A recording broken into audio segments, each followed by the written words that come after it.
We breed them really tough here. Our teachers that come from a regional context are tough. Add a pandemic to the mix, and what you will find is enormous fortitude, courage, resilience and agility. Teaching in the context of the pandemic has indeed been a roller coaster, but there have also been enormous opportunities for us to grow as a profession, to dig really deep into our communities and to improve, to innovate, to adjust what we do and to lift the standards of our practice. So on behalf of educators of this great region, I thank the ongoing work and the commitment of the Queensland College of Teachers for safeguarding our professional acumen by ensuring that we continue to uphold high standards of practice. As a college principal, I look forward to continuing to share this commitment with QCT, a commitment to improving education in Australia and for developing, empowering, extending that commitment to our early career teachers that are coming through our universities and for growing the expertise that we have in highly accomplished teachers and in lead teachers. Congratulations to the Queensland College of Teachers.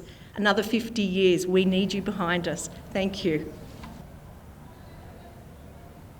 Gee, this sort of brings back a few memories because back in those days when I was at the Board of Teacher Education, we used to come up here every year and talk to graduating students. And it's really wonderful to see that the work of teacher registration is continuing, and what's more, it's not sort of tied in with a government board overseeing what teachers are up to. It's now in the hands of teachers themselves, and that's really what the group in the photo out the front, the old original board, was hoping for all through.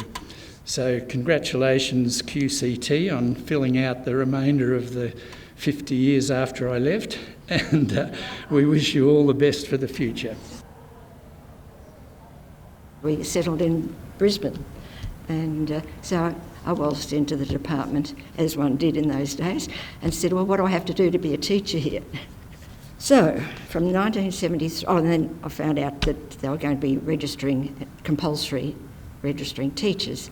So I thought, right, well, I may as well, if I'm going to be teaching for the next X number of years, I may as well get registered now. So hence I didn't know it was volunteering, but I did, and really I'm glad I did. I've taught in the state system, in regular classrooms, 1, 2 and 3, and then I've been I've moved over to special ed, and again I was doing upgrading and lectures and tutorials and finding out all the things that I needed to know. So for I guess almost 40 years of being in Queensland, I had all these different positions, and it was relatively easy because there was an umbrella over me.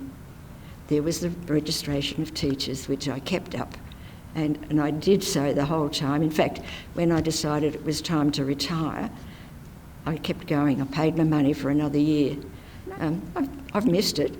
But anyway, so in retrospect, I realised that all my experiences and development as a teacher in Queensland had an overall umbrella, which I've just said, registration. Registration ensures that teaching in all spheres remains on the highest standard possible. Thank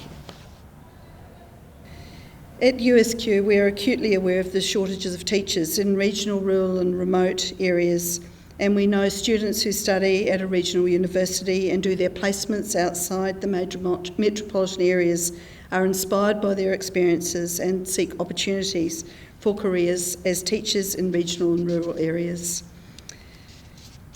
Teacher education, as all of you are no doubt aware, is the subject of much federal government interest, with major reforms having taken place as a result of the 2014 Teacher Education Ministerial Advisory Group, or TMAG, This reform included the introduction of non-academic entry requirements for prospective students and the literacy and numeracy tests for initial teacher education, or LANTITE, and the graduate teacher standards, so quite a suite of new reforms through that process. Another federal government review, the Quality in Initial Teacher Education Review, is currently underway.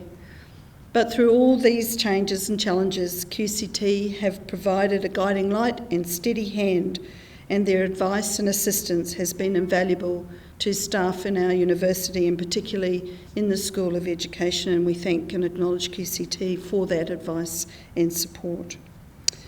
Our programs and the quality of our graduating students has been greatly enhanced by the support and guidance and our relationship with QCT, and we look forward to continuing our strong relationship in the years to come. Thank you.